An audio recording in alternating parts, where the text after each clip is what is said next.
Nós queremos saudar a igreja com a graça e a paz do Senhor Jesus, pedindo a todos que já tomem seu assento. Estamos iniciando o Santo Culto de domingo. Eu gostaria de ler para os irmãos um artigo muito interessante que eu encontrei algum tempo atrás e gostaria que os irmãos prestassem bastante atenção nisso que vai ser lido aqui agora. Por favor. Aqui diz assim: por que ir à igreja? Para que a igreja? Um frequentador de igreja escreveu para o editor de um jornal e declarou que não fazia sentido ir aos cultos e frequentar a igreja. Eu tenho ido à igreja por 30 anos e durante esse tempo eu devo ter ouvido uns 3.000 sermões, mas caiu.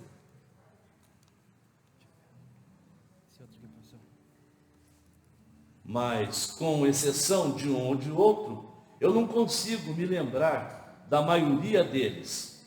Assim, eu penso que estou perdendo o meu tempo e os pastores também estão desperdiçando o tempo deles. Além do que, na igreja só encontramos pessoas complicadas, problemáticas, muitas vezes egoístas, que desconhecem o sentido da palavra gratidão.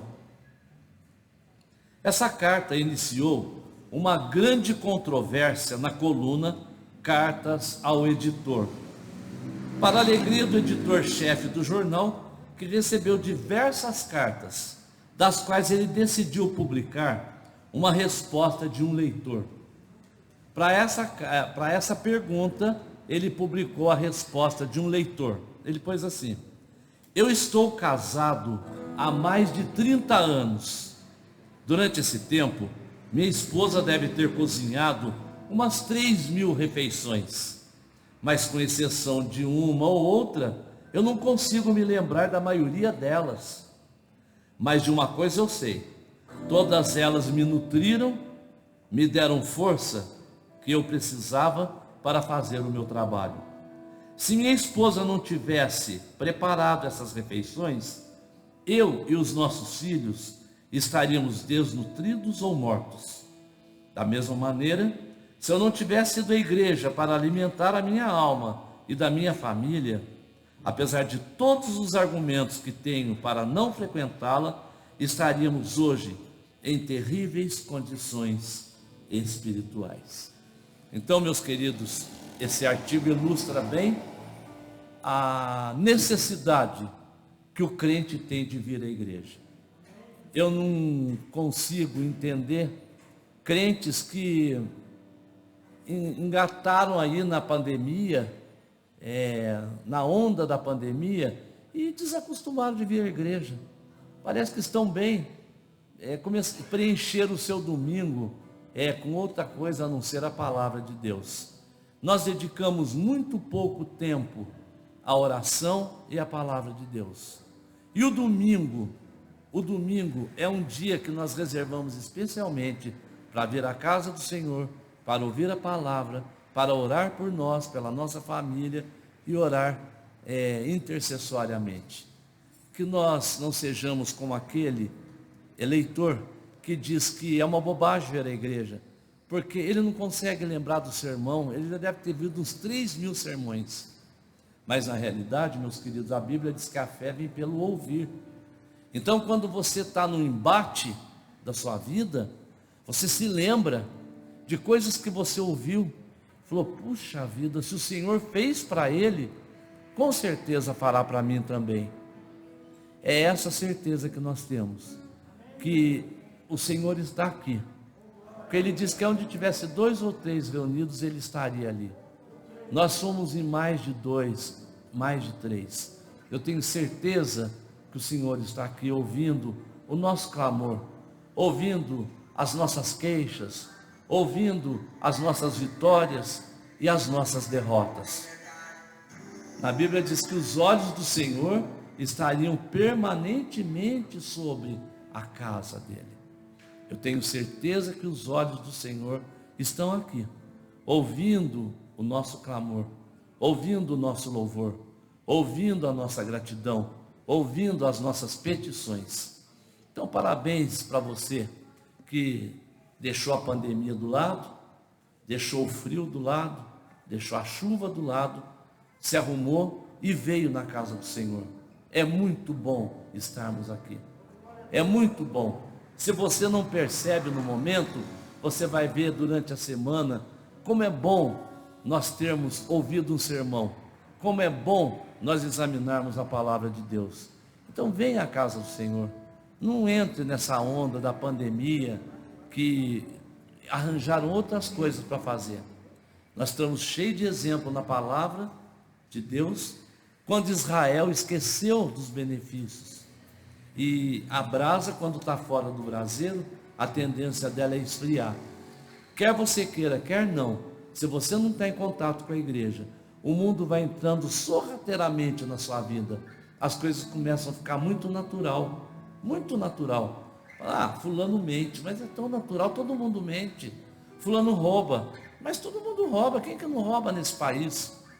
Sabe? Fulano procede mal, é infiel, mas todo mundo é infiel. Coitado, todo mundo é. Não é. Nós não temos que nos conformar com isso, porque senão nós nos transformamos num homem natural. E a igreja é para dizer que nós não somos naturais, nós somos nascidos de novo. Nós temos uma outra oportunidade de vida, uma outra visão de vida, baseado aqui na palavra do Senhor. Então, venha à igreja, traga com você os seus familiares, que às vezes estão meio desanimados. Venha ouvir a palavra de Deus, que eu tenho certeza que você sairá daqui mais feliz, mais abençoado, mais preparado para enfrentar esse mundo tão louco aí fora.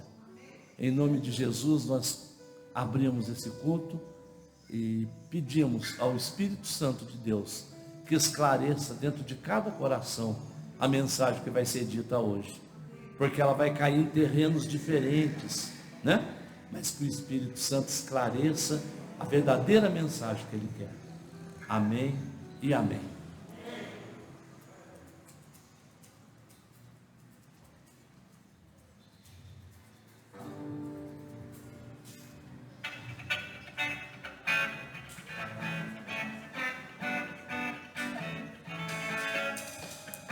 Boa noite, a paz do Senhor esteja com todos. Vamos louvar ao nosso Deus, que é digno de toda adoração, de todo louvor. Vamos cantar aleluia.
motivos para estar felizes com o Senhor, para agradecê-lo, para louvá-lo em todo o tempo.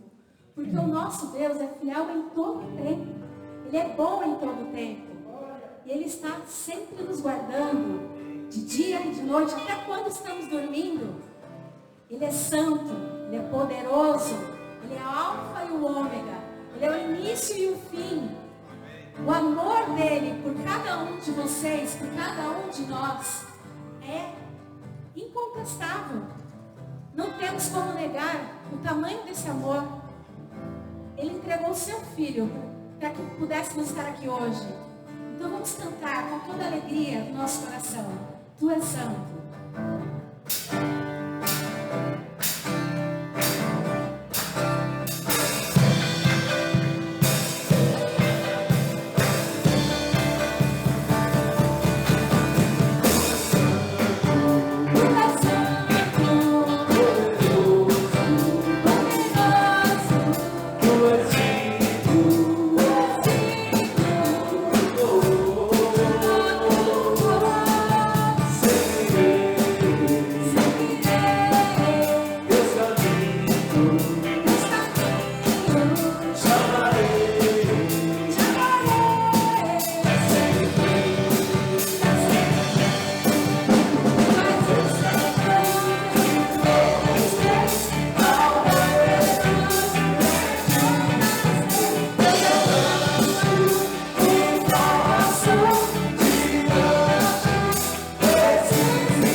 Os irmãos estão colocando aqui, vão projetar. Nas segundas-feiras, agora, nós estamos aí com novidade. Teremos o ensino bíblico da IBB. Então, não percam. Agora está nas plataformas digitais, né? No Facebook vai ser transmitido, tá? Acho que pelo Zoom também, às 20 horas, toda segunda, tá? O ensino bíblico da nossa igreja, pelo Zoom, YouTube e Facebook, tá bom? Toda segunda. Nas terças, nós temos o Maranata de oração, olha que bênção. Também online. Não percam, porque eu tenho recebido muitos testemunhos. E nós nos alegramos com cada testemunho, porque cada vitória do nosso irmão, para nós também é vitória. Nós nos alegramos, nós festejamos e nós ficamos felizes em saber de cada um. Então, participe, ore conosco, ore pelos seus familiares, pelos seus amigos e com certeza você também terá grandes testemunhos para louvar o nome do nosso Deus. Quartas-feiras, nós temos agora, no mês de julho, Cine Vida, em Suzano, em Mogi, tá? Mogi Serra, em Suzano, às 20 horas, então presencial, né? E, ao mesmo tempo, tem o ID, que é no auditório da IBB Serra, para os adolescentes e os jovens. Então, convide seus amigos, os colegas de escola, eu sei que muitos estão de férias, mas não estão viajando, leve junto. Com certeza, a fé desses jovens será edificada, assim como a fé de cada um que participará aqui ou em Mogi do Cine Vida. Tem sido bênção na minha vida, na vida da minha família, e eu tenho certeza que para vocês também será. Então não percam 20 horas. Quinta-feira nós temos curso da Faculdade Teológica Militar, online. Dê uma olhadinha na nossa página. Olha que curso que está acontecendo. Os que já foram também, os que virão. Porque eu tenho certeza que vai ser bênção e edificação para a sua vida, para a sua fé. Mais um curso sempre é bom aprender, né? Então que você possa fazer parte. No sábado, dia 24, que é o próximo sábado, a partir das 8 horas até as 18, vai acontecer o Day Camp para as crianças de 6 a 12 anos, tá? Então tem inscrições ali no acampamento abcar.com, tá? Dá uma olhadinha lá. Convide também os familiares que tenham crianças nessa faixa etária, para que façam parte, para que conheçam também a palavra do Senhor. Vai ser diretamente para a faixa etária deles. Então tem professores preparados que vão recebê-los com carinho, que vai falar do amor do Senhor para eles, na linguagem deles. Então com certeza vai ser um dia assim de alegria, de aprendizado e inesquecível para as férias dessas crianças. E o discipulado dos ministérios também está chegando. Eu convido a todos que queiram aprender mais a palavra do Senhor, não somente a equipe de louvor, não somente o pessoal do som, e que faça parte de algum ministério já. Mesmo que você ainda não faça, mas queira estar conosco para aprender, eu tenho certeza que vai ser maravilhoso esse sábado. Vai ser lá na IBB Serra, das 16 horas, 16h30 até as 20 horas. Tá? Vai ter uma pausa para o café. Temos convidados para ser os nossos palestrantes, que são convidados especiais, e eu sei que vai ser bênção para vocês. Eu estarei lá. E domingo nós temos os cultos de manhã, a partir das 10 horas, em Mogi Serra e Mogi Beija-Flor, tá?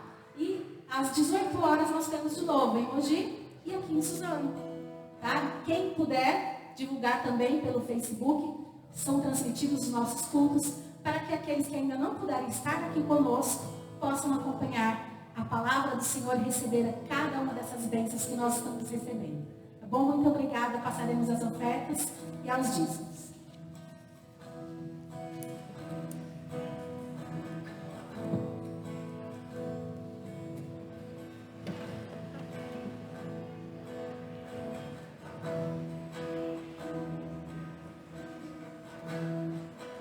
Paz do Senhor, irmãos. É bom estar de volta.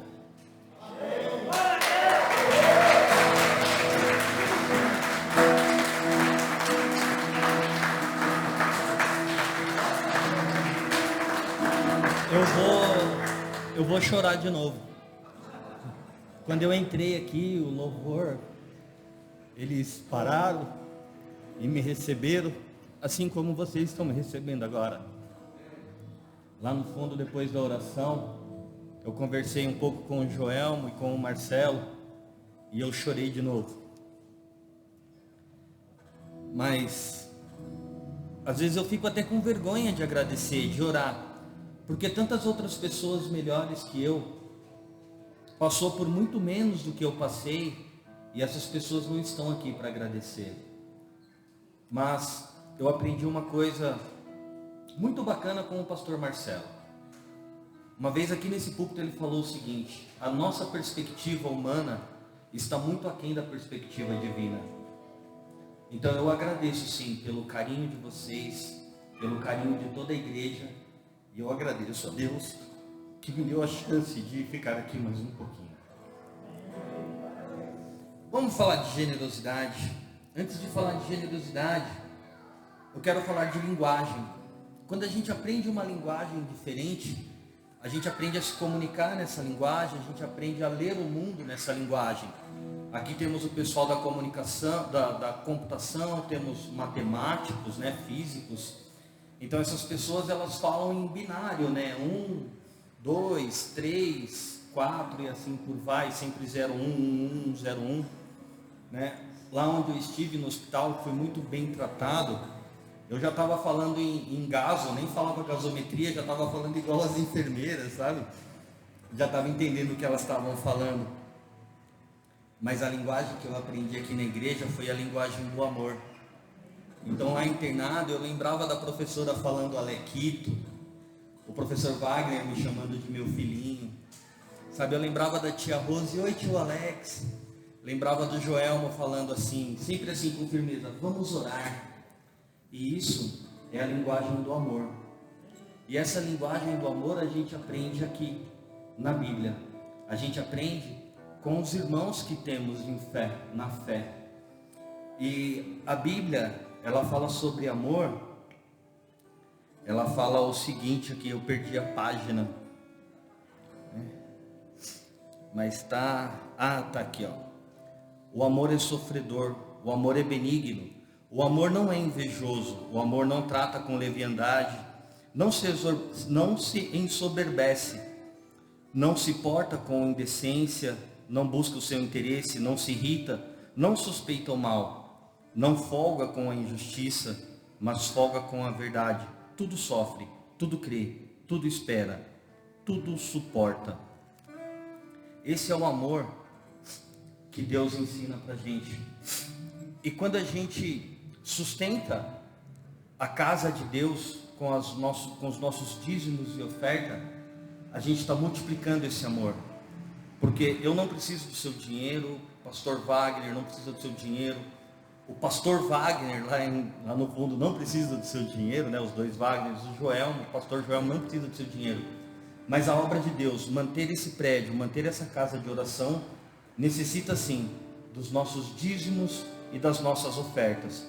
Se você está nos visitando, não se constranja, é uma prática nossa. Se você quer participar desse momento, você é muito bem-vindo. A obra de Deus precisa sim das nossas ofertas, dos nossos dízimos. Se você não pode contribuir, não se constranja. Coloque agora diante do altar de Deus as suas necessidades. E o nosso Deus, Ele é bom e poderoso para atender as nossas necessidades de acordo com as vontades dEle, mas que nós possamos acertar essas vontades em nossas vidas. Amém? Depois da oração, você pode trazer sua oferta. O gasofilácio está aqui à minha esquerda, à sua direita, à direita do Paulinho. Vamos orar. Pai, obrigado, Deus, por mais um dia na tua presença. Obrigado, Senhor, porque até aqui o Senhor tem nos sustentado. Obrigado, Deus, porque moramos nesse país livre para te adorar. Obrigado, Senhor, porque nas nossas vidas o Senhor usa os homens, o Senhor usa os meios, mas sabemos, Senhor, que da forma que o Senhor usa os homens e usa os meios, a tua vontade é que prevalece sobre esse mundo, Pai. Que que prevalece sobre as nossas vidas, Pai. Então que nós possamos entender, aceitar e proclamar, Senhor, o Teu amor e a Tua vontade neste mundo, Senhor. É o que eu te peço e te agradeço, em nome de Jesus. Amém. Pode trazer sua oferta.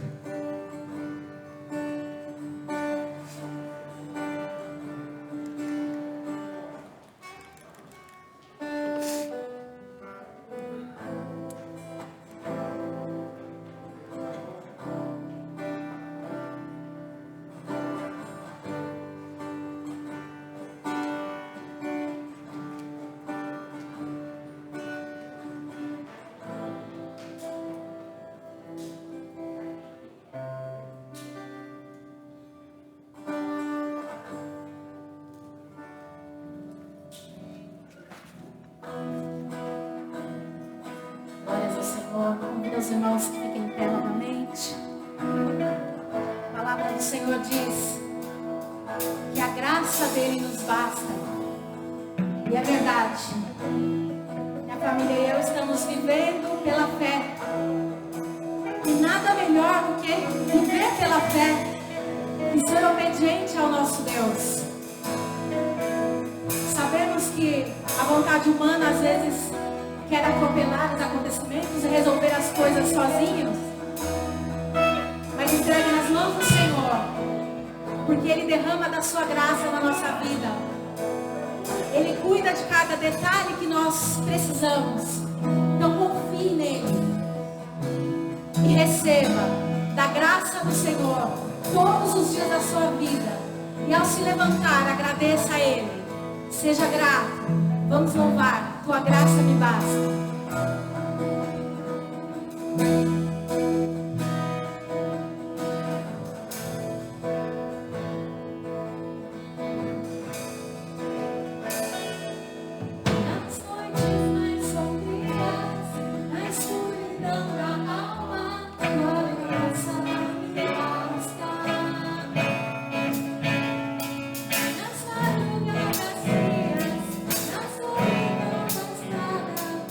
Tua graça me basta.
muitas pessoas passam por problemas físicos, ou mentais, ou espirituais.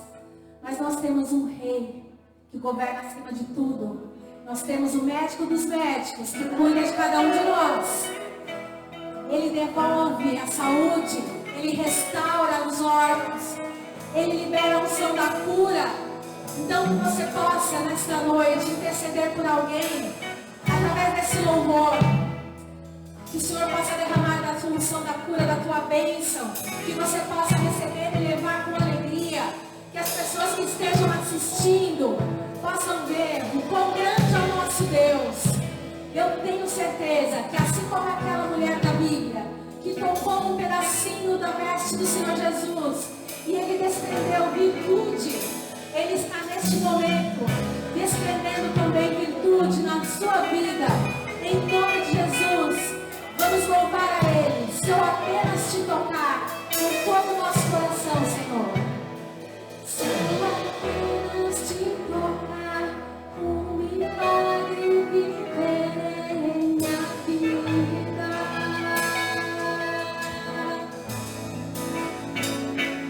Minha fé vai me levar onde o impossível torna-se real.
Graça e paz, irmãos, boa noite. Vocês estão me escutando? Eu estou me escutando. Amém. Só antes de iniciarmos, eu gostaria de repetir o que falamos ali na parte da oração. Hoje pela manhã, na igreja de Mogi, 2 pessoas que passaram também por sérias dificuldades por conta do isolamento, voltaram para o culto. 2 pessoas também que estiveram internadas, né, elas voltaram. E isso nos alegrou. Outras pessoas que tiveram também problemas com relação a tudo isso que nós estamos passando, estiveram no culto pela manhã. E hoje aqui eu vejo o Alex de volta no culto, e isso é uma bênção. E a irmã Andressa, esse microfone, um dia eu acerto colocar ele. Por enquanto a gente fica lutando.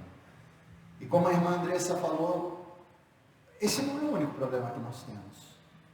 A gente só não passa por isso. Eu não sei, talvez você esteja aqui e não pegou o vírus, mas você tem os seus traumas, né? As suas dores, os seus vazios aí dentro. E você também precisa de cura. E você também precisa desse toque, né? Como nós cantávamos agora há pouco. Se eu apenas te tocar, serei curado. Eu declaro que se você tiver a fé verdadeira e sincera, você terá esse toque. Amém? Eu creio verdadeiramente na cura, no refrigério, na restauração e no renovo do Senhor. Mas para que tudo isso aconteça, nós temos que ter esse desejo, essa fé verdadeira. A nossa fé nos salva. Irmão Alex, saiba que é muito bom tê-lo aqui. Como a irmã Andressa falou também, meu pai, é muito bom tê-los aqui. E juntos, vamos seguir adiante nessa empreitada. Honrando e glorificando o dono da vida. Em nome de Jesus. Deixa eu fazer uma pergunta. Se eu ligar esse microfone, ele funciona? Amém. Desculpa, aquele lá não dá. Ele me venceu. Eu gostaria de orar com vocês então, para que pudéssemos agora entender um pouquinho mais da vontade do Pai. Senhor, amado Deus, nós te agradecemos pela tua misericórdia, pelo teu constante renovo, Senhor. Obrigado, Pai, por nos dar a chance de nesta noite tentar compreender um pouquinho mais da tua palavra. Que teu Espírito Santo venha agora, Senhor, e fale poderosamente em nossos corações, não pela voz do homem, não pela voz de uma igreja, mas que venha a ser a voz do teu Espírito. Que ela venha, Senhor, nos dar discernimento do teu querer. E que possamos ter fé suficiente para seguir conforme o Senhor o pede. E assim, a nossa fé nos salvará. Em nome de Jesus que oramos. Amém. Bom, eu acho que aqui todos sabem, né? Cada domingo nós estamos estudando um livro da Bíblia. Para você que nos acompanha ou nos visita agora pela primeira vez, já vencemos uma porção deles. E hoje nós vamos encontrar um livro cujo autor nós quase nada sabemos. Aliás, nós só sabemos desse autor o que está lançado no próprio livro. Nada além. Não sabemos a data, não sabemos sequer o local de onde ele veio, a não ser pelos relatos que ele trata e retrata no seu livro. Tudo indica, então, pelos estudos, por aqueles que passaram mais tempo estudando este livro, que ele foi escrito do ano 830 a.C. até provavelmente o ano 480. A gente fica na margem de dúvida sobre essa data. Tudo indica que ele veio de Jerusalém. Os relatos dele demonstram claramente que ele conhecia muito bem a função, o trabalhar dos levitas. Ele conhecia o templo, ele sabia dos sacrifícios, ele sabia de tudo. Porém, ele não era um levita.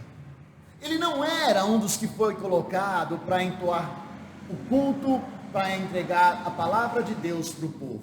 Não, ele não era. Tudo indica que esse homem, então, veio para trazer uma mensagem daquele que, embora não viesse a ser um levita, conhecia e muito bem a palavra de Deus. O seu nome significa Yahvé.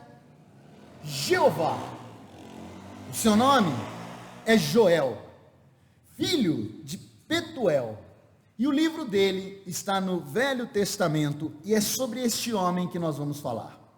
Um homem que tinha nos seus escritos um estilo clássico, e que de forma interessante trouxe também uma tragédia para mostrar a vontade de Deus. Vimos semana passada, salvo engano, Oséias, um homem que trouxe uma tragédia familiar para mostrar a vontade de Deus. Os que vieram ou os que viram se lembram. Ele se casou com uma prostituta, enfim, ali tem todo o desenrolar da história. Já Joel traz uma tragédia nacional para retratar a vontade de Deus. Tal qual Oséias, ele traz os tormentos que ganharam proporção e fizeram então um impacto numa nação. Nós vamos ler rapidamente, nós vamos ler alguns capítulos, mas para que vocês saibam, esta tragédia ela envolveu uma nuvem, um sol e um incêndio. Estas três tragédias, elas sucumbiram uma nação. Eu gostaria de ler com você Joel, a partir do capítulo 1, versículo 1. Diz assim a palavra de Deus. Palavra do Senhor que foi dirigida a Joel, filho de Petuel. Ouvi isto, vós velhos, e escutai, todos os habitantes da terra. Aconteceu isso em vossos dias? Ou nos dias de vossos pais? Narrai isto a vossos filhos, e vossos filhos o façam a seus filhos, e os filhos destes a outra geração. O que deixou o gafanhoto cortador, comeu o gafanhoto migrador. O que deixou o migrador, comeu o gafanhoto devorador. E o que deixou o devorador, comeu o gafanhoto destruidor. Ébrios, despertai-vos e chorai, uivai, todos os que bebeis vinho, por causa do mosto, porque está tirado da vossa boca. Porque veio um povo contra a minha terra, poderoso e inumerável. Os seus dentes são dentes de leão, e ele tem os queixais de uma leoa. Fez de minha vide uma assolação, destroçou a minha figueira, tirou-lhe as cascas, que lançou por terra. Os seus sarmentos se fizeram brancos. Lamenta com a virgem, que pelo marido da sua mocidade está cingida de pano de saco. Cortada está da casa do Senhor a oferta de manjares e a libação. Os sacerdotes, ministros do Senhor, estão enlutados. O campo está assolado e a terra de luto, porque o cereal está destruído. A vide se secou, as olivas se murcharam. Envergonhai-vos, lavradores, uivai, vinhateiros, sobre o trigo e sobre a cevada, porque pereceu a messe do campo. A vide se secou, a figueira se murchou, a romeira também, e a palmeira e a macieira, todas as árvores do campo se secaram, e já não há alegria entre os filhos dos homens. Amém. Como eu falei para vocês, este profeta traz então a declaração de um colapso. Algo assustador aconteceu na nação de Israel. A primeira grande deixa foi uma praga. Uma nuvem de gafanhotos abocanhou toda a terra. Existem, segundo os estudiosos, mais de 90 espécies de gafanhotos no Oriente. Deus, através deste profeta, descreve apenas 4 que consumiram toda a natureza de Israel. Todo o plantio se foi, todas as árvores se foram. Ele faz uma projeção. Primeiro veio o gafanhoto cortador. O gafanhoto cortador é aquele que corta as folhagens. Ele ainda não é voraz, mas ele maltrata a planta.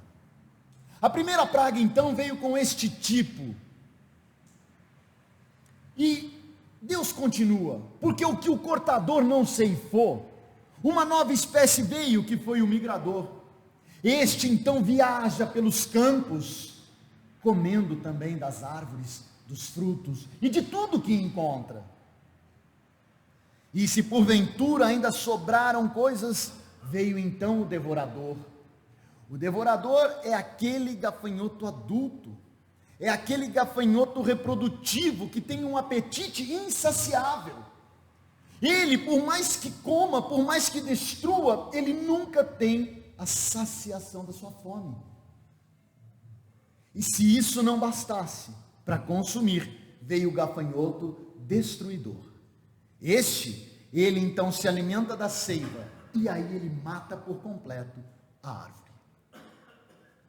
Terminada esta praga, ou no meio desta praga, aquele povo não tinha mais o que comer, porque tudo se foi. Tudo se foi. E a projeção de Deus continua, porque a seca veio e acabou aniquilando qualquer expectativa de vida. Se você puder acompanhar comigo, só recuperando um pouco da leitura, a partir do versículo 10 diz assim: o campo está assolado e a terra de luto, porque o cereal está destruído, a vide se secou, as olivas se murcharam. Teve uma seca tão atroz, tão feroz, que além das árvores que já tinham sido consumidas pelas pragas, nada mais subsistia. Não havia água. A água então foi tirada daquele povo.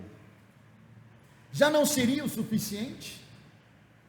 Aqui eu sei que todos passaram por isso, porque nós moramos na mesma região, faz tempo, glória a Deus por isso, mas alguns anos atrás nós tivemos escassez de água.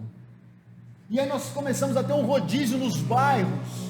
Alguns ficavam sem água alguns dias e depois outros bairros, e assim sucessivamente. Períodos de tormento ou não, períodos de desassossego, mas nós tínhamos ainda um pouco de água, eles nada tinham. Tudo murchou, a terra secou, já não mais havia alegria. Já seria o suficiente, mas não parou por aí. A destruição foi tão intensa, mas ela foi tão maléfica, que então veio uma grande conflagração, um incêndio nunca antes visto. Eu gostaria que você recuperasse comigo aqui na memória, no versículo 20, diz assim: também todos os animais do campo bramam, suspirantes por ti, porque os rios se secaram, e o fogo devorou os pastos do deserto. 3 catástrofes aconteceram naquele momento, 3 situações naturais, pelas quais o homem não tinha qualquer condição de luta ou de resistência, assolaram a vida daquele povo. Mas por que tudo isso? Por que esta praga? Por que a seca? Por que o incêndio? Então, só recuperando o que os profetas diziam, porque aquele povo se revoltava constantemente contra Deus, porque era um povo murmurador, porque era um povo que assolava na sua vida os seus desejos, maltratando a palavra de Deus, assolando, melhor dizendo, a palavra de Deus, porque era um povo que costumeiramente pecava, costumeiramente a mentira fazia parte do cotidiano, o desassossego das traições, elas eram constantes, a situação era caótica, eles adoravam a qualquer coisa, menos a Deus. Eles adoravam a posição social, eles adoravam as grandezas que o dinheiro poderia lhes dar, eles adoravam as alianças que eles poderiam fazer com homens que naquele tempo tinham o poder, mas eles se esqueciam em todo o tempo de Deus. Era isso que acontecia no povo de Israel. Era assim que eles tratavam a Deus, como nós vimos com Oséias. O povo traiu a confiança do Senhor. E qual foi a paga? Senão a clara, a franca destruição. Se no momento Oséias trouxe então a repercussão de uma tragédia familiar, Joel traz a repercussão de uma tragédia nacional, de uma tragédia sem precedentes. E é interessante porque nessa figuração de linguagem, nós temos então uma retrospectiva de Deus, dos desastres que podem acontecer quando nos revoltamos contra Deus. A nuvem de gafanhotos, que destruiu a vida que existia. Na manutenção do pecado, então, a seca, que ceifou a água. E por fim, o incêndio, que consumiu a vida. Retrospectiva. Voltamos lá para trás e vimos a configuração do que o pecado trouxe. Mas nós temos também a projeção da prospectiva de Deus. O que vai acontecer se continuarmos assim? Porque olha só, a nuvem de gafanhotos, ela veio, mas ela foi embora. A seca existiu, mas num determinado dia as gotas começaram a voltar. E se o incêndio assolou, ele teve seu fim. Ele teve seu fim. Mas dentro dessa projeção do pecado, então este profeta Joel, ele faz uma prospectiva, ele vai para frente, ele enxerga então no futuro o que o pecado pode acarretar, o que o distanciamento de Deus vai acabar acontecendo na vida das pessoas, qual vai ser a conclusão. Isso está no capítulo 2, e ele diz assim, vou ler rapidamente para vocês: tocai a trombeta em Sião e dai voz de rebate no meu santo monte. Perturbem-se todos os moradores da terra, porque o dia do Senhor vem, e já está próximo.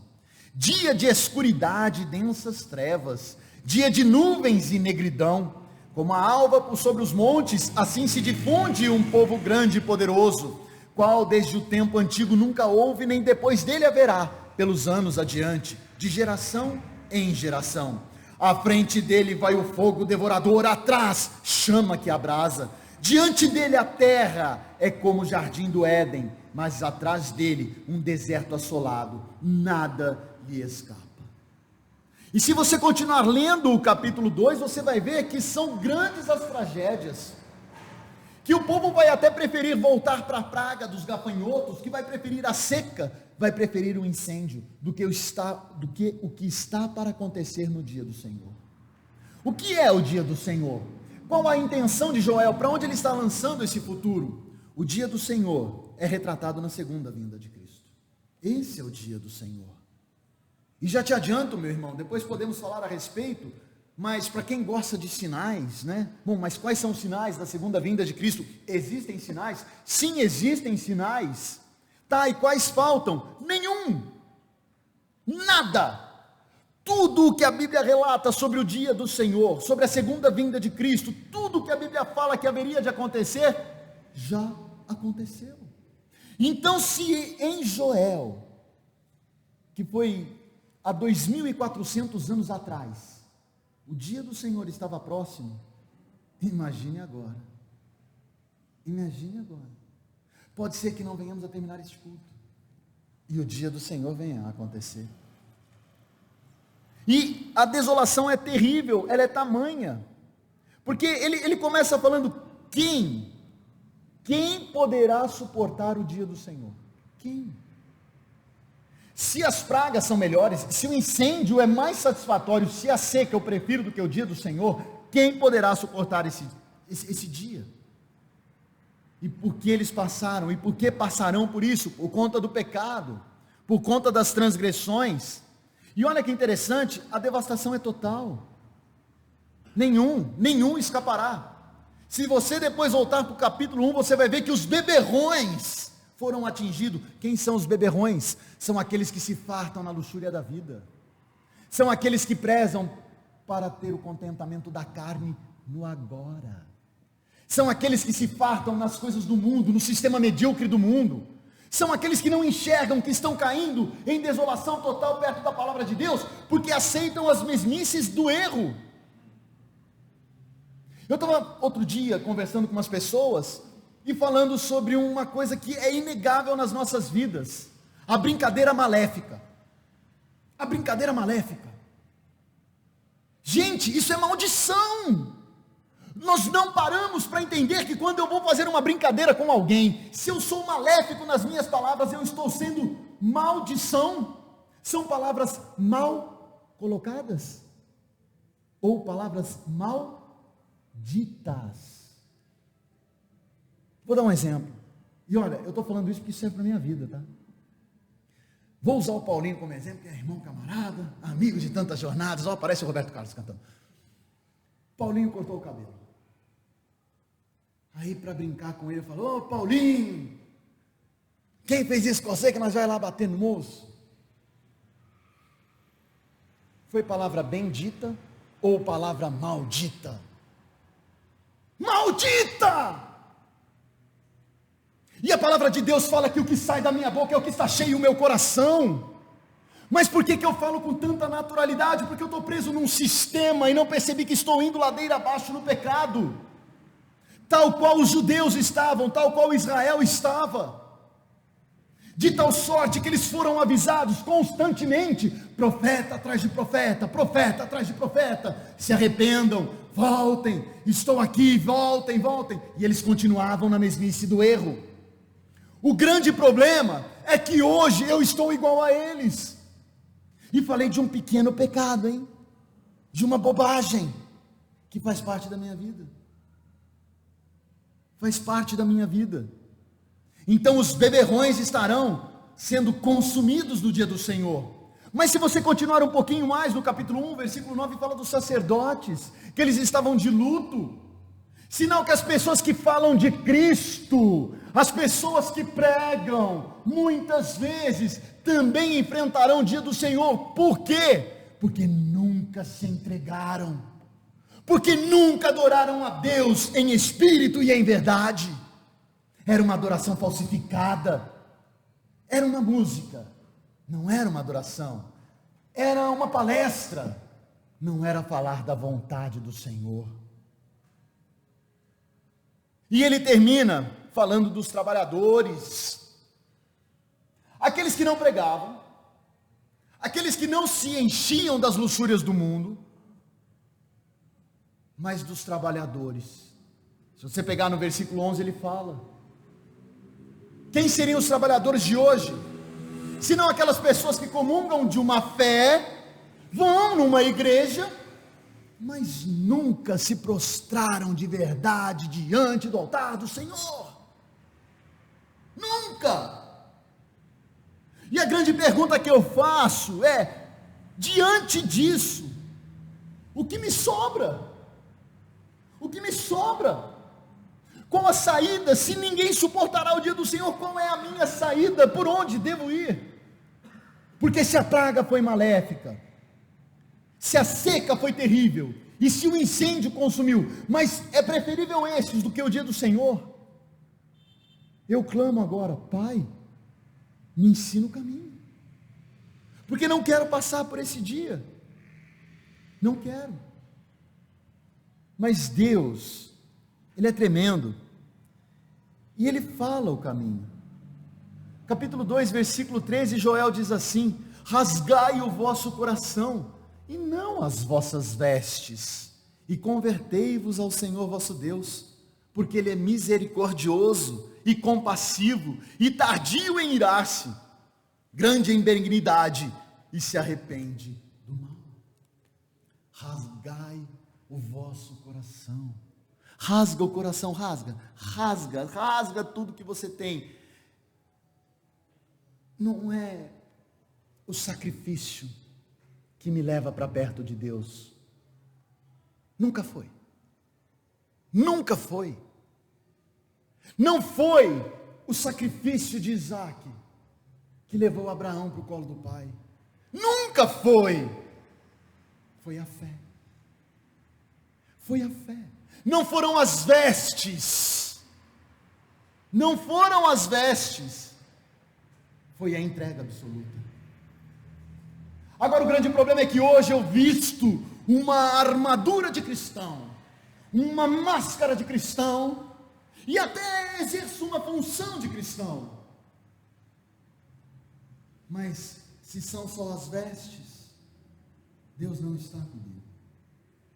Nunca esteve e nunca estará. O que Joel retrata então? Joel retrata o caminho, Joel retrata como devemos seguir. Agora tem um grande problema nisso tudo, porque se os beberrões se fartavam, se os sacerdotes também estavam no caminho equivocado e os trabalhadores, sinal claro de que o mundo está caminhando para o pecado. Agora o mundo tem coisas que nos atraem ou não? Os luxos. Os luxos do mundo, eles acabam subvertendo a nossa consciência, e aí eu acabo praticando qualquer coisa para conquistar os luxos do mundo. Vejam bem, só uma parte, não é errado ganhar bem e ter dinheiro, não é errado. Não é errado por conta disso você ter luxos do mundo, como um belo carro, uma bela casa, uma bela roupa. Não, não é isso. O problema é quando você então veste uma carapuça para conseguir os luxos, voltando-se contra a palavra de Deus. Vou dar um exemplo, meu testemunho de vida. Logo que comecei a advogar, trabalhava muito no tribunal do júri, que são aqueles julgamentos contra as pessoas que cometem crimes contra a vida, homicídio. E por gostar de falar, não que eu venha a ser conhecedor da lei, acho que nunca fui conhecedor de nada, mas por gostar de falar, então eu tinha uma boa desenvoltura ali, e alguns colegas me contratavam para isso. Até aí está tudo bem, seguindo a lei, porque a lei dá a possibilidade de que todos tenham um defensor. O grande problema é quando esse defensor começa a enveredar no seu caminho a mentira, começa a aceitar o suborno, começa a aceitar a corrupção, para conseguir o ganho do cliente. E adivinha, pelos luxos da vida, durante uma boa parte de minha caminhada, eu assim fui, aceitando os desvios, achando que aquilo era normal, porque todos faziam, porque todos caminhavam, porque o mundo é assim. E vou te adiantar, o mundo é assim mesmo. Todos faziam, já é uma injustiça minha, mas uma boa parte ainda o faz. Mas o meu Deus é diferente. O meu Deus é diferente. Sabe, meu irmão, eu tenho que escolher qual caminho eu devo seguir. Porque a assolação que virá, presta bem atenção. O trauma, a dor, a angústia que virá, para aqueles que não se acertarem com Deus, será tão intenso, tão absoluto, que você vai preferir a morte, ou a pessoa vai preferir a morte, mas ela não terá a morte, ela vai pagar o preço. Então eu tenho que escolher um caminho, sabe, porque ninguém suportará. É mais ou menos isso que retrata Joel. Ele faz uma comparação então dos traumas que a nação viveu, falando que esses traumas são insignificantes, perto do que virá no juízo do Senhor. Mas deixa eu te contar uma coisa, tal qual Oséias, a história de Joel não termina assim. Não termina assim, porque se terminasse assim, machucaria a minha esperança, tiraria a minha possibilidade de continuar a caminhar. Então não, a história de Oséias não termina assim, porque para aqueles que se converterem, como nós falamos aqui no capítulo 2:12, assim, agora mesmo, diz o Senhor, convertei-vos a mim de todo o vosso coração, e isso com jejum, com choro e com pranto. Para estes, Deus tem uma mensagem, que Ele trouxe através de Joel, e eu declaro que isso é para as nossas vidas no dia de hoje. Eu tomo posse dessa declaração para a minha vida, e eu declaro que é para a tua vida, se você se arrepender dos seus pecados, e se prostrar diante do Senhor, porque o Senhor diz assim a partir do versículo 19, e respondendo lhe disse, eis que vos envio o cereal, e o vinho, e o óleo, e deles sereis fartos, e vos não os entregarei mais ao opróbrio entre as nações, mas o exército que vem do norte, eu o removerei para longe de vós, lançá-lo-ei em uma terra seca e deserta, lançarei a sua vanguarda para o mar oriental, e a sua retaguarda para o mar ocidental, Subirá o meu cheiro e subirá a sua podridão, porque agiu poderosamente. Não temas, ó terra, regozija-te e alegra-te, porque o Senhor faz grandes coisas. Em nome de Jesus eu declaro isso na tua vida. Eu declaro isso na vida daqueles que acreditam, que se entregam, que rasgaram o coração e se entregaram no altar do Senhor. Sabe, meu irmão, talvez você me diga: mas eu continuo tendo tribulações. Eu aceitei a Cristo, mas eu continuo sofrendo dos males deste mundo. Tem um vazio dentro de mim. Não peguei o vírus, mas há algo que eu não consigo encontrar. A angústia ainda parece fazer parte do meu caminhar. Deixa eu te falar uma coisa. Agora, se a tribulação permanece, e ela permanece, fica firme. Romanos 12:12. Fica firme, persiste com Deus. Persiste com Deus. Sabe por quê? Porque agora mesmo, eu não sei que horas são, estou sem relógio aqui, mas você pode olhar no seu relógio, agora mesmo está sendo construída uma maravilhosa moradia, uma mansão. Ela está sendo erguida com ouro e prata, com metais preciosos que nunca antes se viram. Agora mesmo está sendo construída uma casa extraordinária, e essa casa tem um dono. Ela é tua. O construtor é Deus. Porque Jesus Cristo, quando veio, Ele disse que teríamos que ter a manutenção da nossa fé, mesmo diante das maiores tribulações, para que ficássemos firmes. Porque Ele estava indo para a casa do Pai, e lá Ele estava construindo a morada de cada um de nós. E nessa nova morada, guarda bem isso, nessa nova morada não haverá dor, não haverá choro, pensa bem, não haverá saudade, não haverá pranto.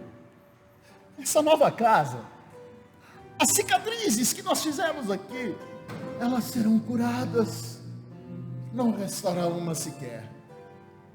Nessa nova casa, a alegria será permanente.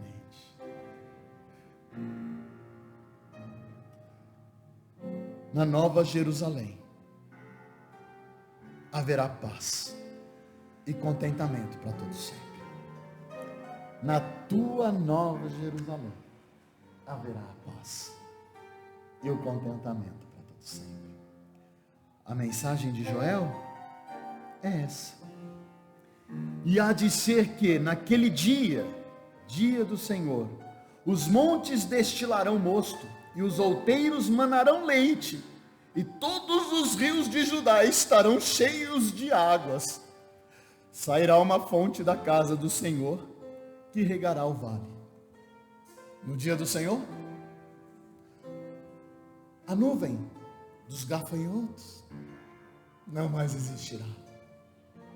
No dia do Senhor, na tua vida, a grande seca não existirá. No dia do Senhor, você terá a vida eterna. E essa vida é o presente que Deus te dá. Para isso, temos que ter fé. A nossa fé é o nosso caminhar com Cristo. Em nome de Jesus. Se hoje você passa por tribulações, saiba que o Pai é contigo, e contigo Ele caminha. Senhor, eu te agradeço por me dar a oportunidade de entender que tenho que rasgar o meu coração, tenho que me entregar, Senhor, como dizemos, de corpo e alma, não só com as vestes, não só com uma postura, mas com todo o meu entendimento. Tenho que te adorar, Senhor, em espírito e em verdade, e aí estarei, Senhor, caminhando para a Nova Jerusalém. Eu te agradeço, ó Pai, por me dar condições de perceber mais e mais os erros que tenho cometido, me afastando deles, me chegando mais diante do teu altar, sendo reto e justo segundo o teu querer. Guarda-me, Senhor, para que eu possa em todo tempo te adorar e te bendizer. Que eu não me afaste, Senhor, nunca da tua soberana vontade, e que com ela eu caminhe para todo sempre. Amém. Que você tenha uma semana maravilhosa em Cristo Jesus.